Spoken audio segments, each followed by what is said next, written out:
Thanks a lot for coming by. PosterCentral.com's video blog today. I'm Pete Howard, and check out this amazing, huge English concert poster from 1964 for the Sensational Rolling Stones. Boy, a 30 by 40 inch so-called quad concert poster, which were made, naturally, in much smaller quantities than the window cards and handbills. I mean, collectors just love these things. Never mind they look fantastic framed on your wall, right? But, you know, they were almost too big to save back then, so most of them were simply tossed away after the shows. Boy, this was a 5-week tour for the Stones, and so of course this is, or was, a tour blank. The Stones, you know, were very much still a British-only band. They had been to America only once at this point, briefly, and hadn't gotten into America's top 20 yet with any of their records. That would change very shortly. But in the UK, this was the Not Fade Away, It's All Over Now Stones. And it's also September of '64, the very month they recorded Little Red Rooster. Man, how cool is that? Up to this point, they had, as you can see, September 25th of '64, they had released 1 album and 4 singles in the UK. And this was finally the tour, though, where it all went nuts for the Stones, based on their first #1 single of very recent times, just a couple or a few weeks ago. They had hundreds of girls, you know, at every arrival and departure now. You had policemen and firemen involved in controlling the crowds. And yes, the music was drowned out now at the shows by the screaming. And of course, much of this was informed by the Hard Day's Night movie from the Beatles that had just played that summer. So, you know, the crowds knew it was okay to do it now, and probably darn cool as well. But Bill Wyman, in his very helpful books, called this, quote, a remarkable, important tour for us, a massive breakthrough in popularity, end of quote. Talk about a band on the ascent. Oh my gosh, the Stones with those 4 singles. The first one, Come On, had been their first top 40 hit. The second one, I Want to Be Your Man, had been their first top 20 hit. The third single, Not Fade Away, you can hear this coming, had been their first top 10 hit.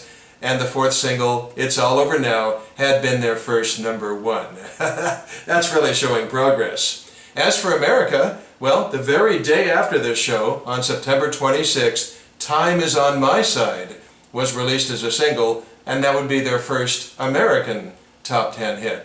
So, wow, right? Whew, okay, so obviously a tour blank, as I've mentioned, and Gaumont was a popular chain of theaters in the UK, and Hanley, up there on the upper right, was the city. Here's the map from Bill Wyman's book showing all the tour stops on this tour, and I've circled Hanley for you right there in the center. And a closer look here at the venue box. You've got the middle top center there. It says, on the stage, instead of the usual film program. Well, that's darn cool, isn't it? And then the far left, you've got the theater manager, and on the far right, the phone number of the theater. Very English again. And then off to the left, still in small print, 2 performances only, and off to the right, 1 day only. Then you get to the bigger print with Friday, 25th of September in the middle, and then the show times, far left and right, 6:45 and 8:50, of course, p.m. Now check out the black strip, though, underneath the date right here. Look at that. Robert Stigwood Associates, Limited, present. Wow, well, what a typo. Robert Stigwood was an up-and-coming music impresario, and heck, he went on to manage Cream and the Bee Gees, and oversee the huge movies Saturday Night Fever and Grease. But here, years later, or years earlier, he's misspelled. Look at that, Stickwood. Bill Wyman has some really unflattering things to say about Stigwood. In writing his books, he said his pen would always slip and write, Robbery Stigwood. Ouch, right? More on that later. But interestingly, he was spelled correctly on the window cards and flyers. Here's the much smaller window card from Lincoln, England, 3 days earlier, by the way, on the tour, and the color scheme is identical, including yellow boxes for Mike Berry and Simon Scott. The only thing I could really find different is, funny enough, the Stones' heads were all rearranged in the order they're presented. And then much smaller still is this handbill, although I've blown up this image quite bigger so you can see it clearly. The yellow's gone for economic reasons, and this is near the end of the tour, actually on October 8th. And notice the postal booking form down at the bottom, very common for British flyers. And then you've got the Sensational, Rolling Stones. Boy, again, what a fabulous time for them. You know, interestingly, extended plays, or EPs, just never caught on in America, but they were a very valid and strong third format in the UK and in Europe. And at the moment of this show, the Stones' 5x5 EP was at #1. They had a second EP at #4, and their first album was lodged in the charts at #2. So the Stones were really ruling the top 5 at this point. Now I've got a good photo to show you that was taken just 3 or 4 days before this show and captures them perfectly. What a great shot of the 5 boys, right? With founding member Brian Jones right there in the front and center. Although, of course, he would soon become marginalized as the hit singles started arriving. Hey, but what about the 6th Stone? What about co-founder Ian Stewart, who contributed so much on keyboards? Well, September '64 also. Check this out. Here he is. Stu in front of the van he drove the band around in. Is that pretty? I can't believe I found a picture of Stu from the exact month also of September of '64.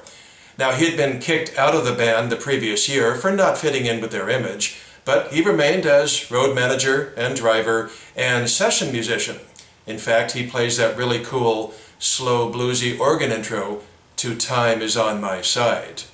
And this was the very van that he drove them around in, probably until just recently when the screaming throngs of girls now made it impossible. But, you know, it's still quite possible that he would still drive them in this van for the long haul. And just check that out, that's amazing. So the Stones' set list on this tour consisted of just 8 songs, but not the same 8 every night. They would select from a list of 20. And that list had everything from, you know, R&B covers like Route 66 and Down the Road a Piece, to their next 2 #1 singles, Little Red Rooster and The Last Time. Wow. Then you've got the 4 opening acts on there, plus a compere, the MC. And, you know, as far as the opening acts, the top billed one, Bill Wyman does refer to this as the Inez Foxx Tour. She had had a top 40 charter this very summer in the UK. But then there's Mockingbird. That had been a top 10 hit in America the previous year, and you can be sure all the British bands knew it. Interestingly, it wouldn't hit the British charts till '69 for some reason. But Mockingbird was credited to Inez and Charlie Foxx, a brother-sister combo from North Carolina.